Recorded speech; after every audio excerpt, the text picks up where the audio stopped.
Bismillahirrahmanirrahim. Assalamualaikum warahmatullahi wabarakatuh. Perkenalkan, nama saya Nur Wahdania, Prodi PGSD Kampus STKIP Taman Siswa Bima dengan NIM 2020-0703 kelas 3E. Baik, di sini saya akan memaparkan materi tentang pentingnya pembelajaran afektif. Strategi pembelajaran afektif adalah strategi yang bukan hanya bertujuan untuk mencapai pendidikan kognitif saja, akan tetapi juga bertujuan untuk mencapai dimensi lainnya. Strategi pembelajaran afektif memang berbeda dengan strategi pembelajaran kognitif dan psikomotorik. Afektif berhubungan dengan nilai yang sulit diukur. Oleh sebab itu, menyangkut kesadaran seseorang yang tumbuh dari dalam diri siswa. Dalam batasan tertentu, memang afektif dapat muncul dalam kejadian behavioral. Akan tetapi, penilaiannya untuk sampai kepada kesimpulan yang bisa dipertanggungjawabkan membutuhkan ketelitian dan observasi yang dilakukan terus-menerus. Dan hal ini tidaklah mudah untuk dilakukan apabila menilai perubahan sikap sebagai akibat dari proses pembelajaran yang dilakukan. Guru di sekolah kita tidak bisa menyimpulkan bahwa sikap anak itu baik. Misalnya dilihat dari kebiasaan atau bahasa atau sopan santun yang bersangkutan sebagai akibat dari proses pembelajaran afektif yang dilakukan guru. Mungkin sikap itu terbentuk oleh kebiasaan guru dalam keluarga dan lingkungan sekitar. Strategi pembelajaran afektif pada umumnya menghadapkan siswa pada situasi yang mengandung konflik atau situasi yang problematis, dan pengajar dapat membina dalam menyelesaikan masalah tersebut sesuai dengan tingkat nilai kemampuan siswa atau peserta didik masing-masing.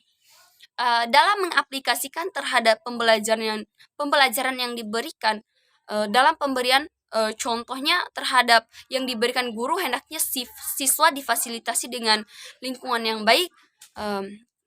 Saya lihat sebagian sekolah bahwasannya lingkungan sekitar sekolah tidak nyaman untuk melakukan pembelajaran yang afektif, dan juga lingkungan masyarakat. Maka daripada itu, pembentukan sikap akan sulit dilaksanakan.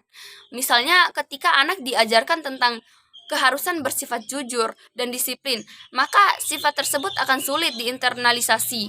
Manakala lingkungan di luar sekolah anak banyak melihat perilaku-perilaku yang tidak jujur dan tidak disiplin. Walaupun guru sekolah begitu keras menekankan pentingnya sikap tertib juga, contohnya dalam sikap berlalu lintas, maka sikap tersebut akan sulit diadopsi oleh anak manakala ia melihat begitu banyak orang-orang yang melanggar lalu lintas.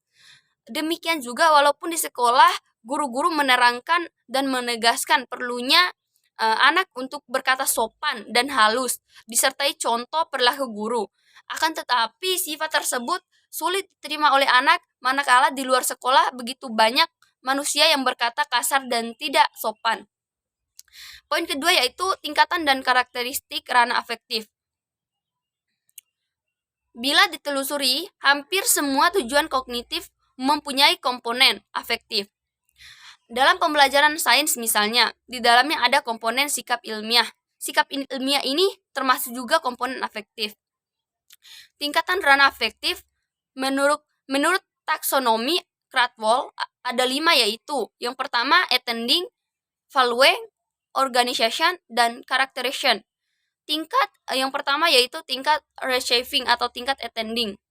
Peserta didik memiliki keinginan memperhatikan suatu fenomena khusus atau stimulus, misalnya kelas, kegiatan musik, buku, dan sebagainya.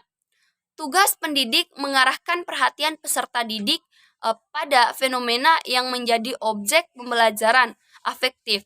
Misalnya pendidik mengarahkan peserta didik agar senang membaca, senang bekerja sama, dan sebagainya.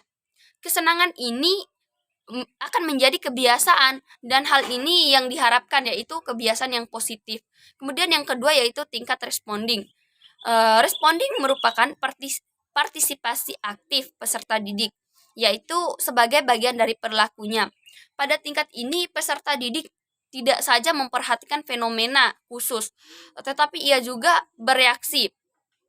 Hasil pembelajaran pada ranah ini menekankan pada pemerolehan respon, berkeinginan memberi respon, atau kepuasan dalam memberi respon. Tingkat yang tinggi pada kategori ini adalah minat, yaitu hal-hal yang menekankan pada pencarian hasil dan kesenangan pada aktivitas khusus. Misalnya senang membaca buku, senang bertanya, senang membantu, kemudian senang dengan kebersihan dan kerapian dan sebagainya.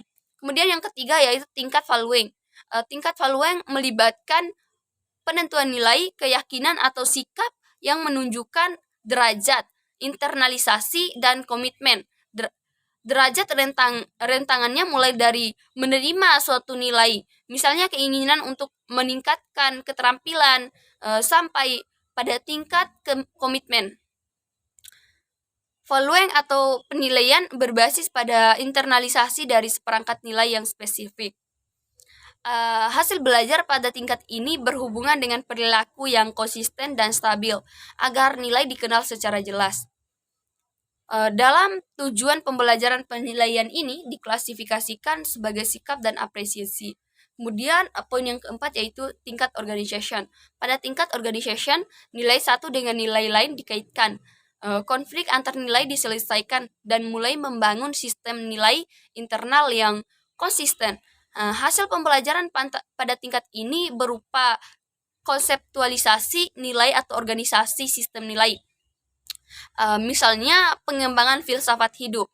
Kemudian poin kelima yaitu tingkat characterization. Tingkat ranah afektif tertinggi adalah characterization nilai. Pada tingkat ini peserta didik memiliki sistem nilai yang mengendalikan perilaku sampai pada waktu tertentu sehingga terbentuk gaya hidup. Hasil pembelajaran tingkat ini adalah pribadi, emosi, dan sosial. Karakteristik ranah afektif. Pemikiran atau perilaku harus memiliki dua kriteria untuk diklasifikasikan sebagai ranah afektif. Yang pertama yaitu perilaku melibatkan perasaan dan emosi seseorang. Kemudian yang kedua yaitu perilaku harus tipikal perilaku seseorang. Kriteria lain yang termasuk ranah afektif adalah intensitas, arah, dan target. Intensitas menyatakan derajat atau kekuatan dari perasaan. Mungkin cukup sekian pemaparan materi yang saya sampaikan. Billahi taufiq wal hidayah. Wassalamualaikum warahmatullahi wabarakatuh.